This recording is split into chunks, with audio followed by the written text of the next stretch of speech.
அஸ்ஸலாமு அலைக்கும் ஃப்ரெண்ட்ஸ். இன்றைக்கி வந்து நம்ம வீட்டில் வந்து நைட்டு வந்து சப்பாத்தி, நைட்டு டிஃபன் சப்பாத்திங்க வந்து மொத்தமாக எல்லாம் வேலிச்சு வச்சுருக்கிறேன். ஒன்று ஒன்று போட்டு எடுக்க வேண்டியதான்.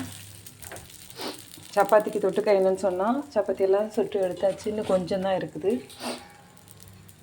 சப்பாத்திக்கு வந்து தொட்டுக்க வந்து இன்றைக்கி வந்து இப்போ ட்ரெண்டிங்கில் இருக்கிற இஃபா சிக்கன் செய்கிறதுக்காக நான் வந்து என்ன செஞ்சுருக்கேன், என் கோழி எல்லாத்தையும் ஃபஸ்ட்டு வறுத்துச்சு. அதுக்காட்டி பசங்க எடுத்து சாப்பிட்ருக்காங்க, அது தப்பாக நினச்சிக்காதீங்க. இஃபா சிக்கன் செய்கிறதுக்காக ரெடி பண்ணி வச்சுருக்குறோம். இங்கே மிக்ஸி ஜாரில் வந்து சீஸ் எல்லாம் போட்டு அரைக்க ரெடியாக வச்சுருக்கிறேன். இப்போ அரைச்சி எடுத்து ஊற்ற வேண்டியதான். இங்கே ஒரு பக்கம் தவா வந்து சூடாகிட்டு இருக்குது. இந்த சப்பாத்தியை எடுத்து முடிச்சிட்டா இஃபா சிக்கன் ரெடி ஆகிடும். வாங்க ஃப்ரெண்ட்ஸ், எல்லாருமே சாப்பிட்லாம். எங்கள் சேனல் உங்களுக்கு பிடிச்சிருந்துச்சின்னா சப்ஸ்கிரைப் பண்ணுங்கள், ஷேர் பண்ணுங்கள், லைக் பண்ணுங்கள், கமெண்ட்ஸ் பண்ணுங்கள். அஸ்ஸலாமு அலைக்கும் வரஹ்மத்துல்லாஹி வபரகாத்துஹு. வாங்க ஃப்ரெண்ட்ஸ், எல்லோரும் சாப்பிட்லாம். அஸ்ஸலாமு அலைக்கும் வரஹ்மத்துல்லாஹி வபரகாத்துஹு.